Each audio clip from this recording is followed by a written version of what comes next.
Salut tout le monde, j'espère que vous allez bien. Bonjour à tous. C'est ma fille Lily.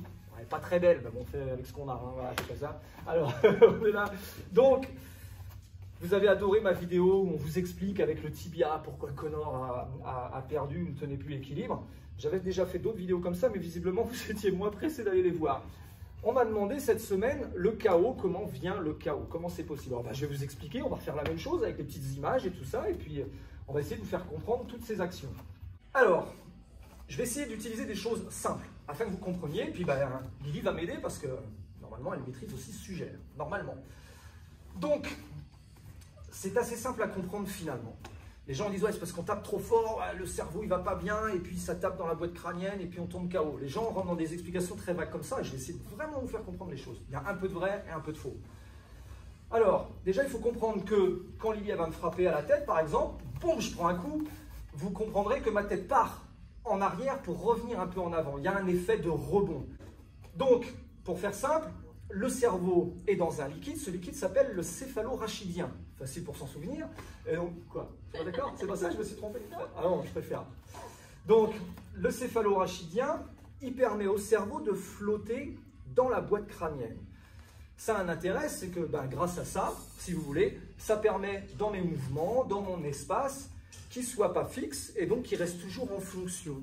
Ça le protège finalement. Malheureusement, quand on prend un choc violent, ce fameux liquide a ses propres limites. C'est-à-dire qu'il y a le cerveau à un moment donné va bouger violemment, et quand il va bouger violemment, donne-moi un coup, Lily. Bam, je prends un coup, et ma tête qui est en train de se secouer, là pour l'instant, là vous avez vu, je garde toujours, je ne suis pas KO, mais réellement, ce n'est pas le coup, la violence du coup qui va m'assommer, mais c'est le rebond que ça va provoquer dans mon cerveau, et mon cerveau va venir taper dans la boîte crânienne. Et à ce moment-là, parce que vous avez vu, il bouge, et à ce moment-là, là, c'est un petit peu le bordel dans la tête. Et je vais vous expliquer pourquoi d'un coup, on tombe KO. Il faut comprendre que le corps humain, pour tenir en équilibre, pour pouvoir marcher, pour être bien confort, il utilise 3 récepteurs. Lily, est-ce que tu es capable de me donner ces 3 récepteurs? Oui, elle dit oui, bon, on va voir si elle dit vrai. On va retrouver la rétine qui, elle, sert à enregistrer ce qui va se passer devant vos yeux.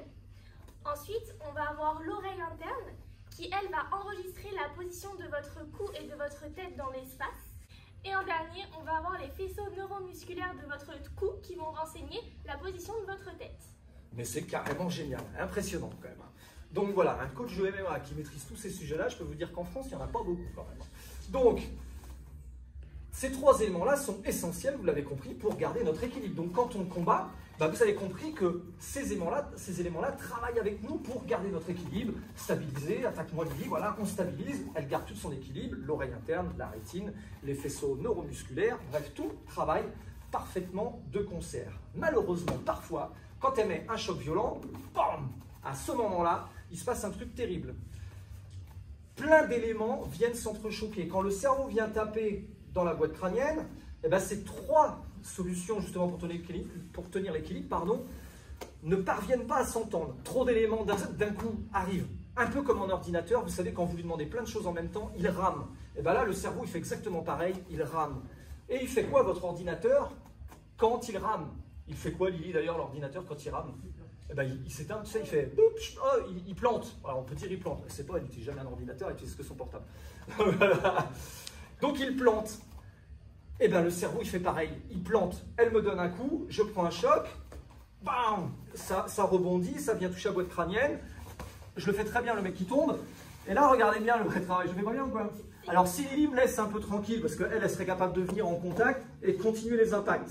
Vas-y. Et là, elle continue. Bam, bam, ce qui fait que moi, je prends des chocs. Et là, évidemment, il y a un chaos continuel. Je n'arrive pas, je suis là, et puis d'ailleurs, souvent on regarde les corps, ils ne bougent même plus, ça prend des percussions, ça ne bouge plus. Je vais vous expliquer pourquoi. Comme un ordinateur, le système se remet en route, il fait un reset. Et quand on est KO, il fait pareil, il fait un reset. Alors il y a des fois, on va mettre 1 milliseconde, on va prendre le KO et on va se remettre, parce que les 3 récepteurs se remettent d'accord à quel moment ils peuvent relancer la machine, comme l'ordinateur. Et donc, tant qu'ils n'ont pas réglé leur organisation, on reste KO. Si elle continue à me frapper, à me fracasser, pendant tout cet instant-là, aucunement les 3 récepteurs peuvent se remettre en route. C'est aussi simple que ça. Alors j'espère que vous avez compris, avec des mots simples, pour comprendre d'où vient le chaos. Bon, en tout cas, si ça vous a plu, si ça vous a intéressé, si Lily vous a expliqué bien les détails techniques sans rentrer avec des mots trop compliqués à comprendre, parce que c'était ça le but, hein, je pense qu'ils ont compris, et bien on vous en refera d'autres. N'hésitez pas à nous demander s'il y a des techniques que vous voulez connaître plus techniquement, plus stratégiquement, la physiologie, comment ça fonctionne. N'hésitez pas, marquez-le nous dans les commentaires, et puis on vous fera des petites vidéos. On a le temps, la salle elle est fermée. Salut ma Lily. Salut. Salut à vous tous.